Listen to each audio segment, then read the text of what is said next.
ఈ science and technology అనేటటువంటిది ఇప్పుడు జరిగేటటువంటి పోటీ పరీక్షలు సివిల్స్ గ్రూప్స్ లో ఇటు తెలంగాణలో కానివ్వండి ఆంధ్రాలో కానివ్వండి ఈ కొత్తగా చేసినటువంటి సిలబస్ లో మనకు ఈ సైన్స్ అండ్ టెక్నాలజీ అనేటటువంటిది ఒక 5 నుంచి 10 బిట్లు అడిగే అవకాశం ఉంది.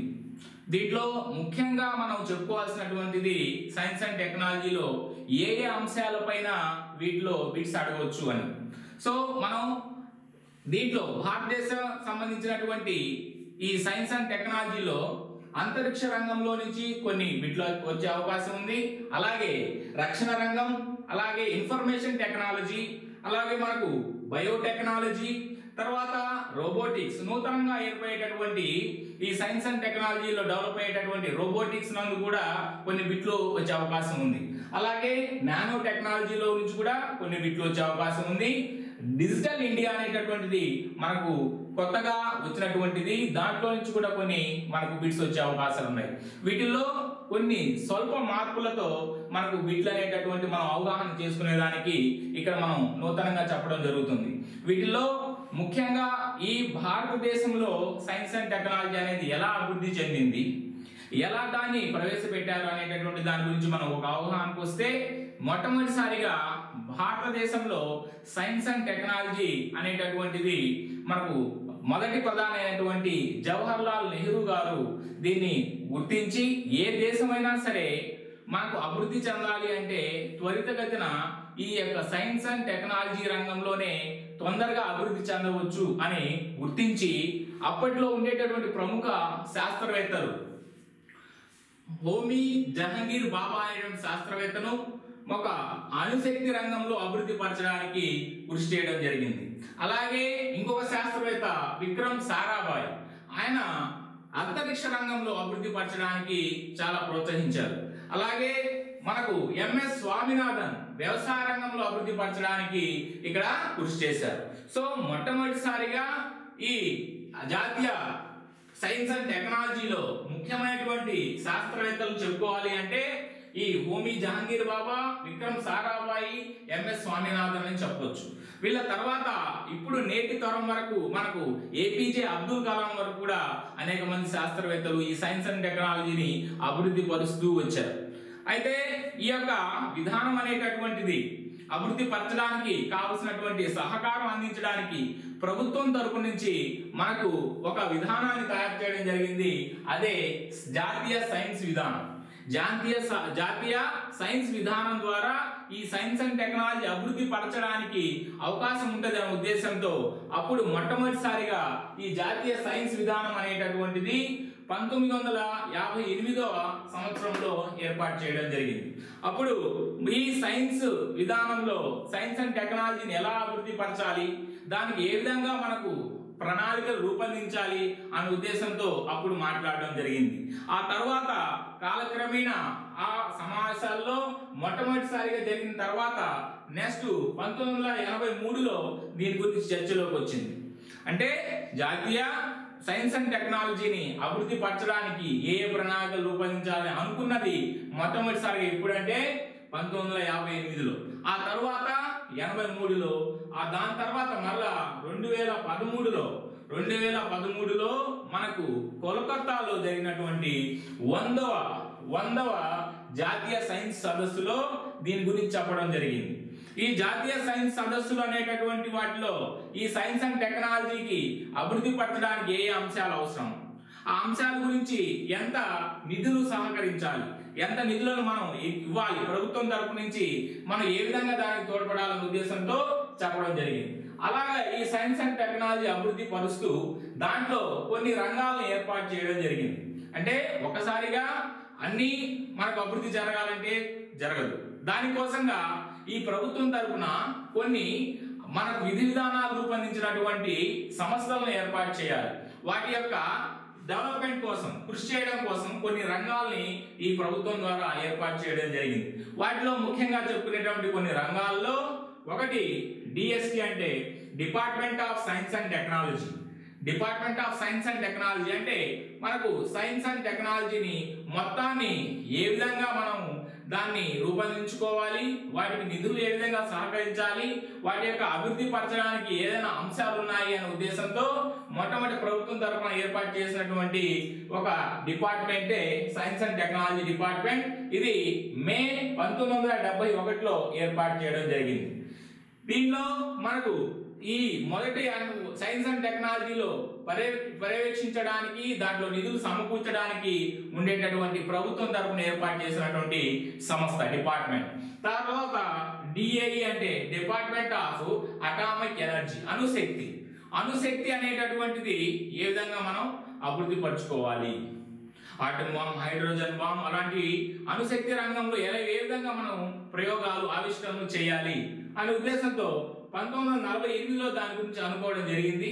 కానీ దాని యొక్క రూపొందించడం మాత్రం ఎప్పుడైతే అమల్లోకి వచ్చిందంటే 1954లో అది అమల్లోకి వచ్చింది. డిపార్ట్మెంట్ ఆఫ్ అటామిక్ ఎనర్జీ, అణుశక్తిలో ఎటువంటి మార్పులు, దాని ద్వారా రేడియోధార్మికత అభివృద్ధి, రేడియోధార్మిక ఐసోటోపులని, రేడియోధార్మిక విధానాలని ఏర్పాటు చేయడానికి ఏర్పడినటువంటి డిపార్ట్మెంటే ఈ యొక్క డిపార్ట్మెంట్ ఆఫ్ అటామిక్ ఎనర్జీ. దాని తర్వాత ఏర్పాటైనటువంటిది డిపార్ట్మెంట్ ఆఫ్ బయోటెక్నాలజీ.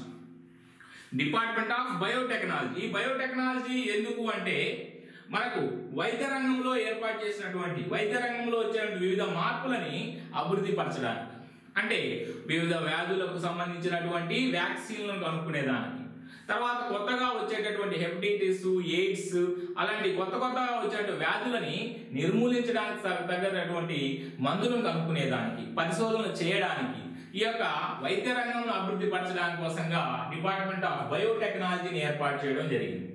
ఆ తర్వాత మనకు డిపార్ట్మెంట్ ఆఫ్ ఇక్కడ ఇండస్ట్రియల్ రీసెర్చ్. ఇక్కడ ఇండస్ట్రియల్ రీసెర్చ్ అంటే పరిశ్రమలు, పరిశోధన, అభివృద్ధి.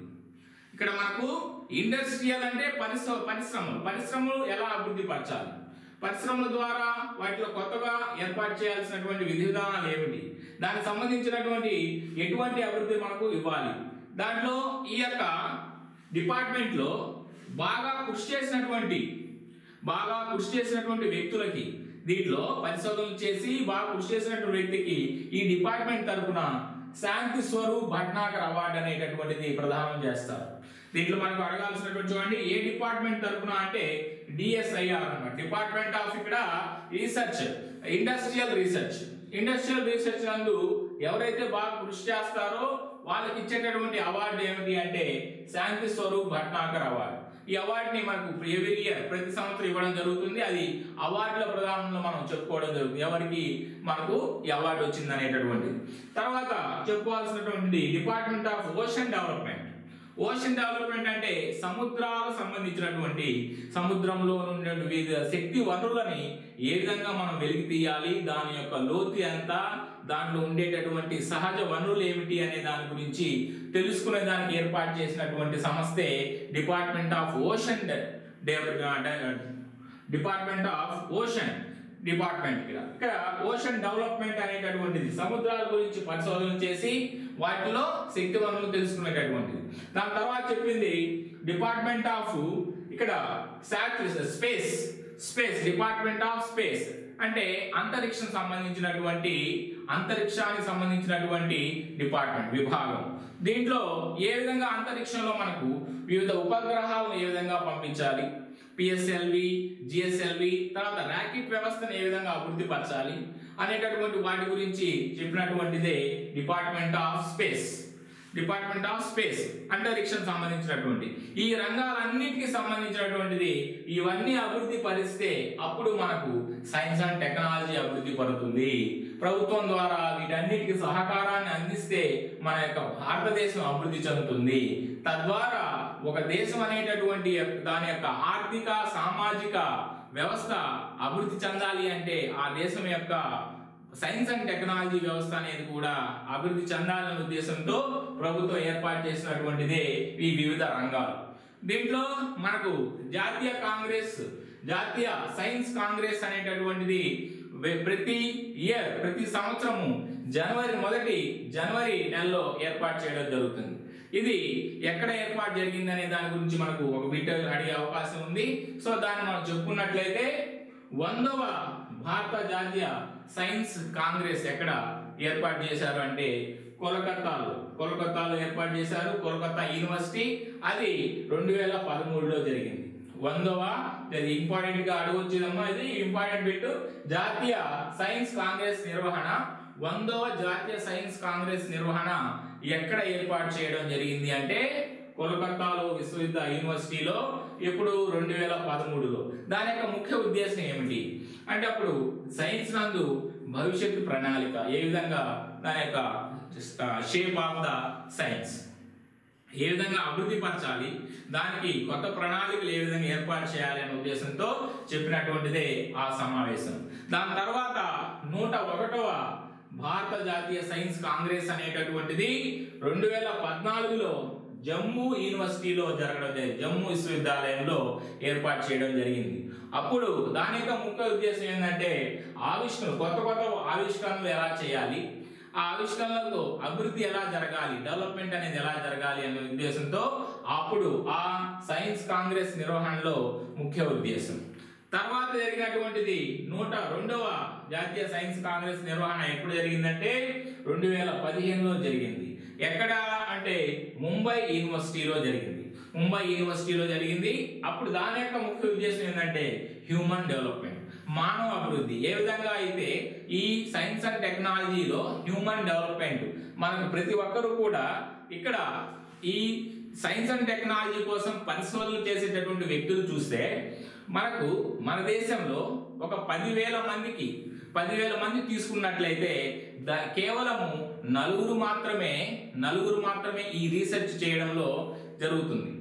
అంటే 0.2% మాత్రమే ఈ రీసెర్చ్ డెవలప్మెంట్ లో సహకరిస్తున్నారు ఇక్కడ మన భారతదేశం. అదే చైనాలో తీసుకున్నట్లయితే 2%, ఎక్కువ మంది దాని గురించి ఆలోచిస్తూ దాంట్లో డెవలప్మెంట్ కి సహకరిస్తున్నారు.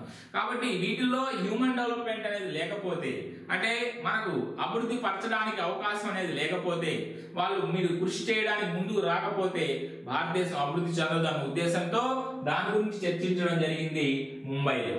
ఆ తర్వాత 103వ జాతీయ సైన్స్ కాంగ్రెస్ ఎక్కడ జరిగిందంటే మైసూరు నందు 2016లో జరిగింది. ఇది మనకు ఇప్పుడు ప్రజెంట్ జరిగినటువంటిది 103వది. 2016లో జరిగినటువంటిది ఎన్నోవ భారత జాతీయ సైన్స్ కాంగ్రెస్ అంటే 103వది 2016లో జరిగింది. ఎక్కడ జరిగింది అంటే మైసూర్ యూనివర్సిటీలో జరిగింది. ఇది మనకు ఈ సంవత్సరం కొత్తగా వచ్చినటువంటిది కాబట్టి ఈ బిట్ మనం గుర్తుపెట్టుకోవాల్సిన అవసరం ఎంతైతే ఉంది.